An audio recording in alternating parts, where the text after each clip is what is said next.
Hey, Anthony Manganello here again with lesson 5 for your protege course of the Debt Free Academy.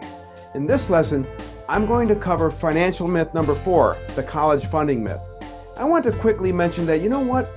You should be proud of yourself for making it this far. I am personally honored and privileged that you're allowing me to share this information with you. I take your trust very seriously, so thank you. Now, we're almost halfway through your lesson plan, and I'm going to be dealing with the final 2 financial myths in this lesson and the next one. Before we get started, I just have a quick question for you. Why do you think that the financial strategies, the myths that we've been busting, things like, good debt and budgeting and paying yourself first, why do you think they're so widely accepted? I mean, up until now, maybe you've heard about them and thought one day, I should try that sort of stuff, but you never did, or maybe you did and you experienced firsthand that they don't work. Well, the reason they're so widely accepted is because people just don't know any better. And your friends and family, well, they're probably where you were when you began to spend this time together with me. So I just want to invite you to share this information with them and encourage them to sign up for their own Debt Free Academy protege course. I mean, heck, it's free, for crying out loud. So there's really nothing to worry about. It's not like you're trying to sell them anything. I'm just asking you to help me spread this message and share it with those you care about. It's simple and easy to do. Just send them a link to the Debt Free Academy at www.debtfreeacademy.com and encourage them to sign up for their very own free protege course. Now just imagine achieving your personal wealth potential and walking into the kind of financial freedom that you deserve, and then continue to watch them struggle. I mean, save yourself that potential guilt. I mean, if you don't and you wind up achieving the goals outlined in this plan, who do you think they're going to come to when they need money? I mean, hey, it's worth sharing it with them for that reason, if for no other reason at all, right? Okay, let's get right into why I believe saving for your children's college education is a financial myth. When it comes to planning for your children's college education, there are a number of plans available, and all of them, for the most part, have one thing in common: that you should start socking away the dough as soon as possible, like right upon conception. But there are a few things you'll need to also consider. The most obvious are: how many years until your child enters college? How many children do you intend on helping obtain a college education? And what are your current resources, and how do you plan on building that college fund? The idea is that the sooner you start, the larger the size of the college fund, right? Now let's use the numbers we've been using so far, the ones with $425 a month left over as an example.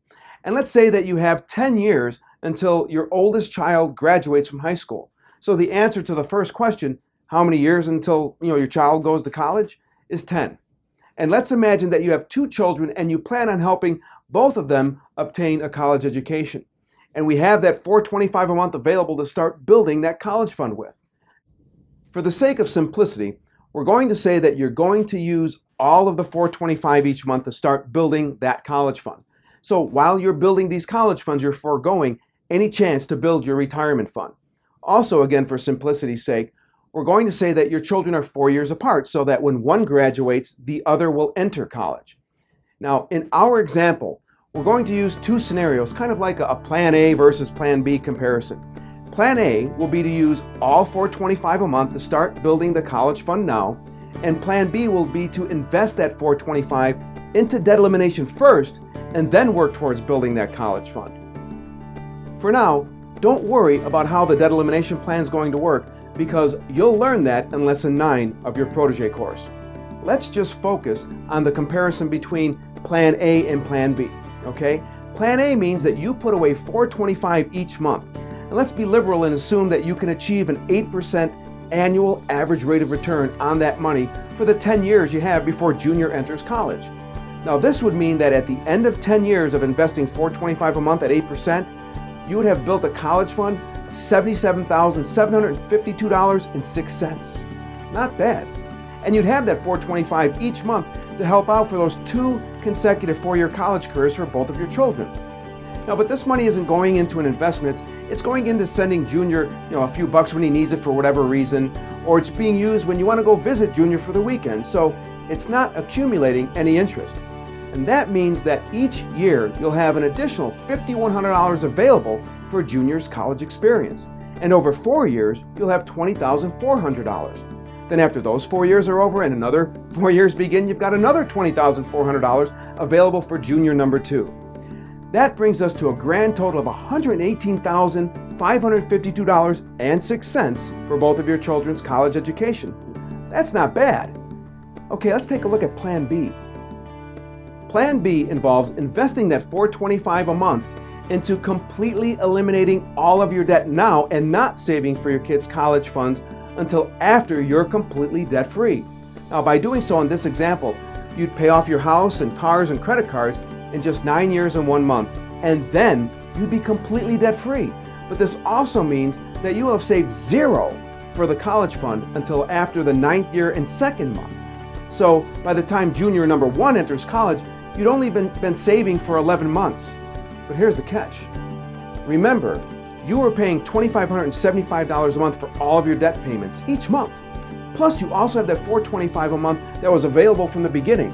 So your total monthly contribution to building and supporting a college fund is now $3,000, not just $425 a month. And once you're completely debt-free, you begin to save that $3,000 a month for that college fund. After only 11 months, you'd have $33,000, and that's almost half of the $77,000 and change it took you 10 years to accumulate in Plan A. Even if you put that $3,000 a month in a sock, then you'd have the next 8 years, $3,000 a month or $36,000 a year, not just $5,100 a year like Plan A, to help Juniors 1 and 2 with that college career. What's that look like? How about $288,000?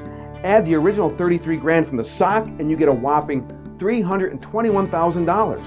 That's almost 3 times the amount from Plan A, 2.7 to be exact.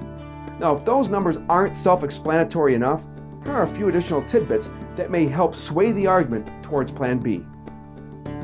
Having a smaller college fund when your child enters college will help them avoid possibly being denied any college grant money. There are programs like the Pell Grant Federal Aid Program and other student college programs that you can take advantage of, but depending on the age of the oldest parent and the amount of money that's set aside in a college fund, if that amount set aside exceeds the allowable amount, it could have a negative impact on qualifying. Now, to get into all of the details regarding qualifying and being disqualified, those factors go well beyond the scope of this lesson. But I can tell you this. At the time this lesson is being created, home equity will have little to no impact on the qualification process. And your personal cash flow will have no impact on the qualification process. Family income in Plan A or Plan B, well, those will be the same, so any possible effect it could have on qualifying for college grants, well, that's going to be negligible. But here's the point that often gets overlooked, kind of like misguided focus from the budgeting scenario. In Plan A, you're still in debt. I mean, at least with regards to your home. And in Plan B, when your kids enter college, you're completely debt-free. Which scenario would you prefer?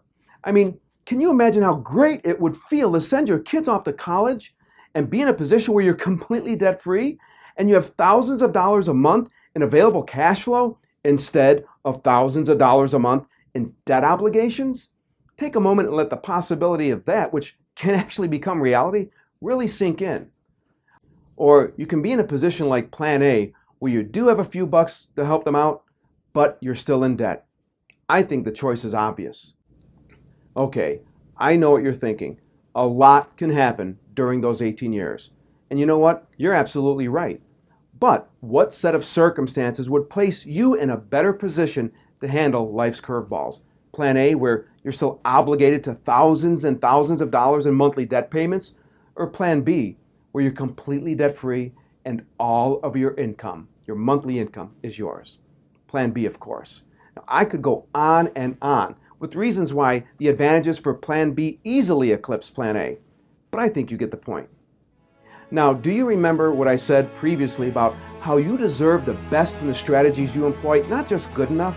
I mean, these days, good enough just won't cut it, and you need every available advantage to achieve the financial future that you and your loved ones truly deserve.